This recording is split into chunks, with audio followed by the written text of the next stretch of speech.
All right, time to get back to work.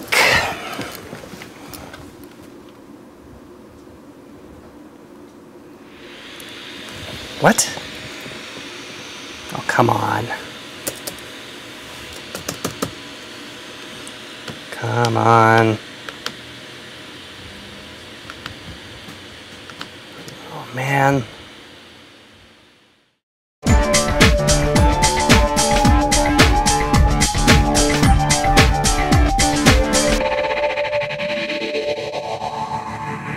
Hey, and welcome to Lab Rats. My name's Andy Walker. I'm Sean Carruthers. And today on the show, we're going to cover my favorite topic in the whole wide world. Macs. You don't like the Mac? Well, I'm not a big fan of the Mac. Why not? That's stupid. All right, well, see you, folks. No, I don't know. I know. To be fair, I did buy a G5 iMac back when I was on Call for Help because Leo basically forced me to. And He badgered you into it, huh? He really did. And I thought, okay, I'm going to love this machine. It's going to be fantastic. I'm going to do all my video editing on it. I'm going to, get iTunes and, do all those kinds of things. And so it's become my home stereo. Yes. Because it can't cut video because iMovie's stupid. And it's slow. And, I can cut it faster on a Celeron Pentium, Celeron 1 gigahertz machine. I don't know what they put inside the guts of this thing, but it's a nightmare. But you love the Mac. You switched over about 18 months ago, and don't listen to me. This is the guy who will tell you why you should buy a Mac. I use the Macintosh for the most part. I still use Windows as well for a lot of the things that I do. I have a Windows notebook. I have a Mac notebook. Actually, I don't have a Mac notebook anymore because mine just died. So we're actually going to show you how to buy a Mac right now because I've got to go shopping anyways. So we're going to take a look at some of the new options out there.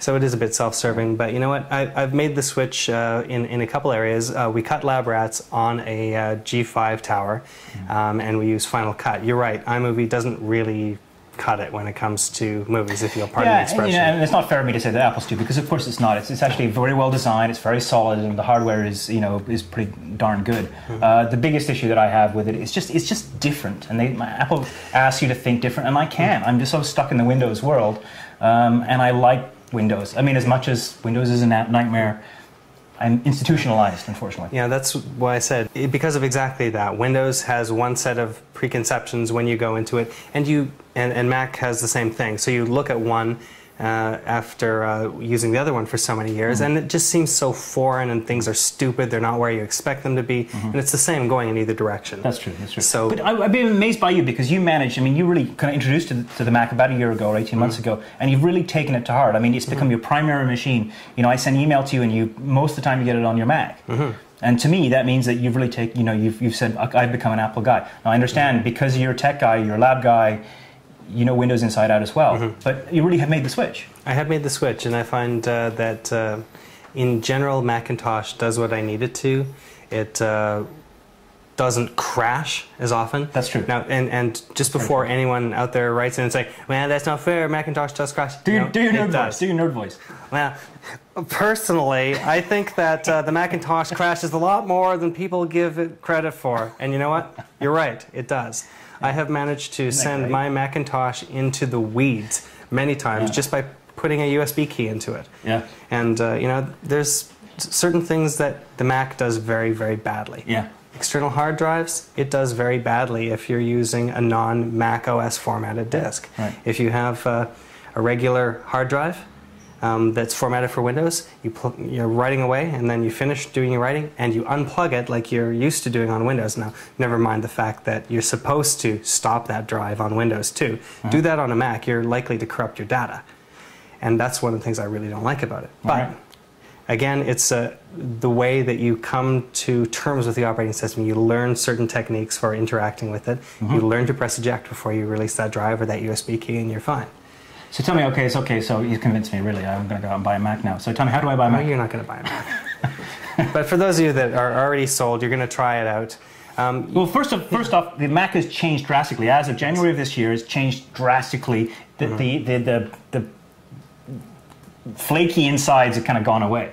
Because now they put an Intel chip in there. Now they've got Intel flaky insides. No, but anyway, so that's been a big deal, right? And those that love the Intel chip world because it's fast have a reason now to buy the Mac, correct? Right. There was a couple of reasons for making the switch. One of them is that the PowerPC wasn't able to be made fast enough to meet the needs, and especially at the newer, faster speeds that Apple wanted for the newest generation of products.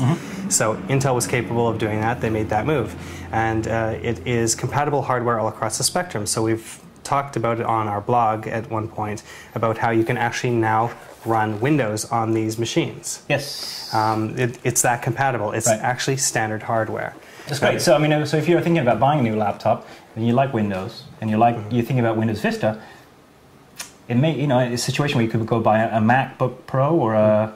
You could buy any of the Macs, I believe, that are out there right now. Any of the ones that are running Intel on board. You wouldn't want to do one of the Tower ones with G5s still on board, because those won't do it. But I can run a program called Boot Camp, correct? Right. There's a few ways of doing it, but Boot Camp is the one that Apple released, and it is free.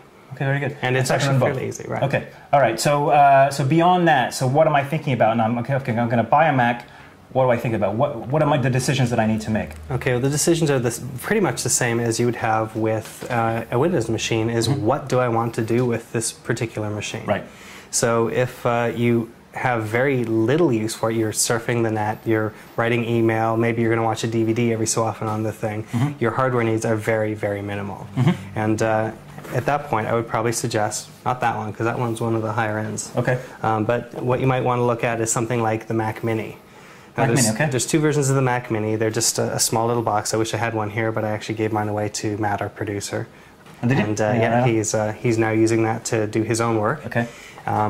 But it's a very basic box. There's two versions of it. One of them has the Core Solo, which is a single core processor. You might remember the bananas and pudding demo that we did a few weeks back.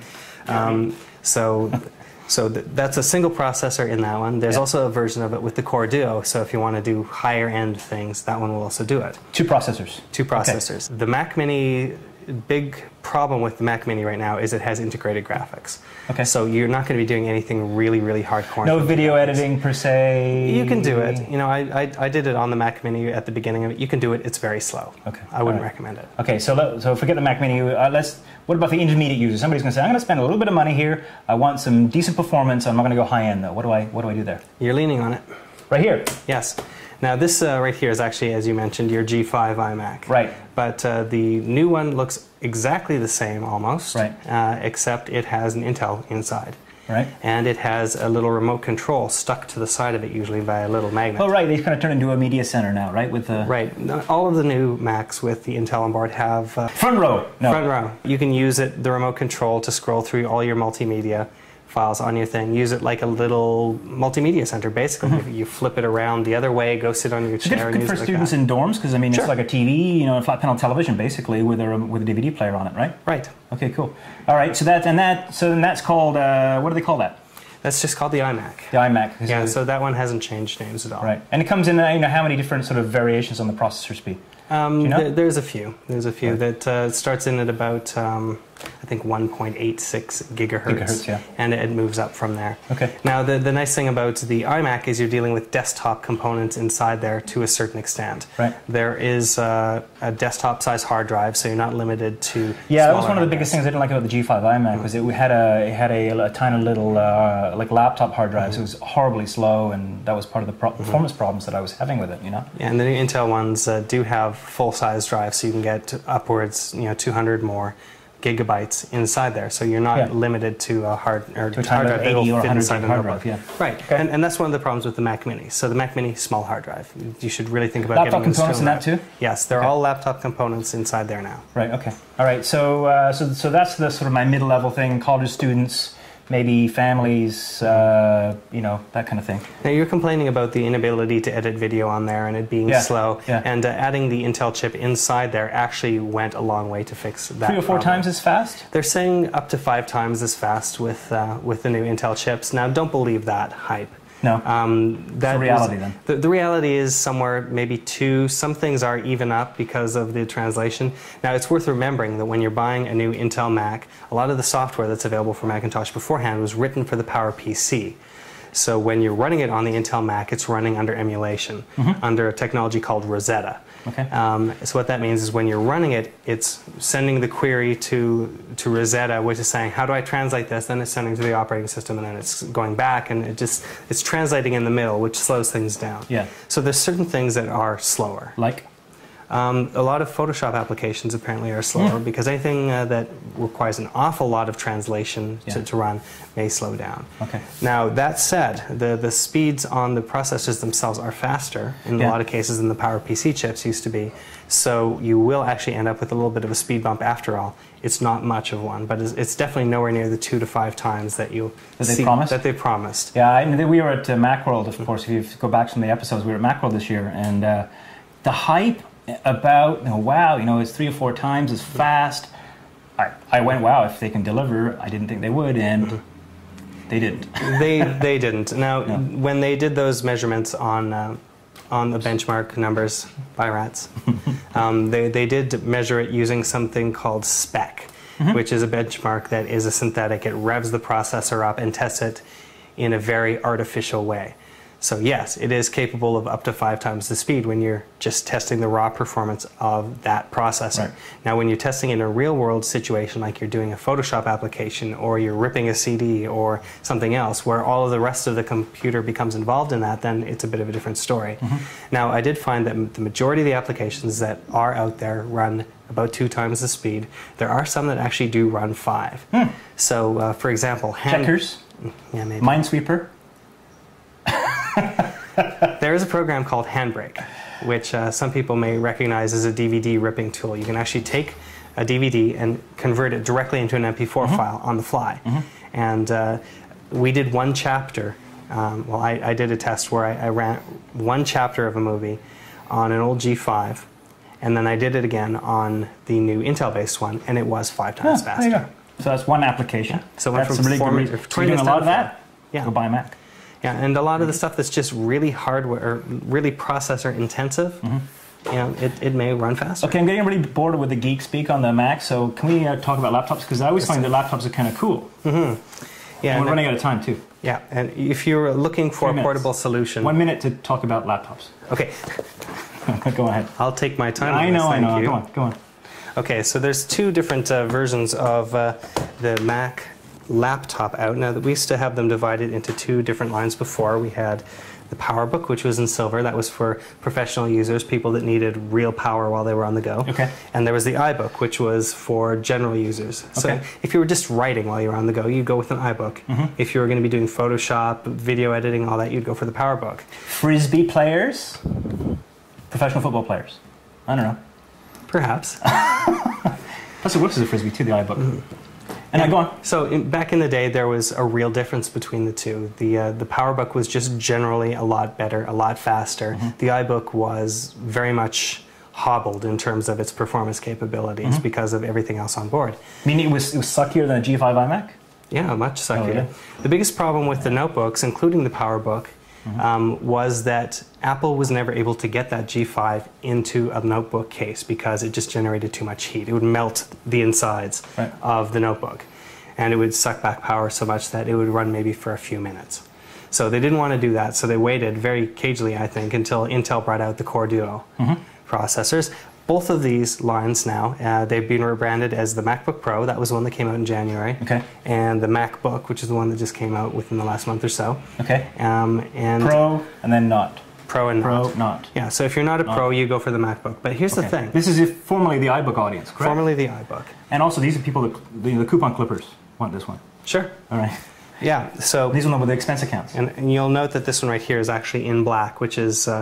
not necessarily the best deal out on the market. The difference between the black one and the white one that's out there is about $200, and the only hardware difference is You're not serious. 20 gigabytes of hard drive. So you will get a bigger hard drive. $200. It's $200, but if you put that 20 gigabytes larger hard drive into the white one, it's only $50 extra. So you're basically paying $150 for black. For a limited edition version. That's probably not really going to be all that limited edition. And this is the other thing that drives me crazy about Apple, is the nonsense that goes on from that perspective. Anyway. It is definitely a very I'm having stylish. my Steve Jobs tattoo removed from my ass. All right. So you're not going to be buying a Mac? No, I know. I have no reason. Why would I bother? Why? All right. The one thing I did want to say about these before we wrap this one up. Yeah. So when they released this one, they released the Core Duo, so a dual-core processor inside the MacBook Pro. Okay, yeah. So they made a big deal out of that. So people figured, you know, when they release the MacBook, they're going to release it with the Core Solo, which is the single-core version. Sure. That would make it more worthwhile as a value or anything. No, they actually released it with exactly the same processor. This one goes up in speed by, I think, it goes to 2.16 as you're viewing this. And this one goes, it's 1.86 or 1.83. and 2 gigahertz. So you've actually got 2 gigahertz in both of these machines that we've got on the desk here. And you know what? The performance is about the same. But you're paying $1 zillion more for this? You're paying more for this, up to $2,000 more for this one. It's got a separate video card, so anything that requires non-integrated video, so anything really high-end like video that you need to render really, really quickly, right. This will pay off. But again, if you're doing just things that are really processor intensive, go with the MacBook. Right, okay. If you're an Apple user, in order to watch this episode, you have to send us $20. Because Steve Jobs said so. It's being different. Yeah, think different, kids. Send us money. Speaking of which, there's a button on the desktop, donate here, to send us money to help finance this wonderful production. And of course, if you want to heckle me and send me nasty email and tell Andy that you're a jerk because you don't like Apple. Andy@labrats.tv. That's right. Feedback@labrats.tv is our general email address that Sean and I both get. I don't know what else is going on. Oh, don't forget. In my book, The Absolute Beginner's Guide to Security, Spam, Spyware, and Viruses, on sale now at your local bookstore, there's little bits and pieces actually say really nice things about the Apple. It's very, very secure. But I think it says you don't actually need this book if you run an Apple. Yeah, it's true, actually. Oh, see, he gets the last word. All right, well, that's it for Lab Rats. Thanks for downloading this week. I'm not Sean Carruthers. And I'm not Andy Walker. We'll see you next time. Are you ready?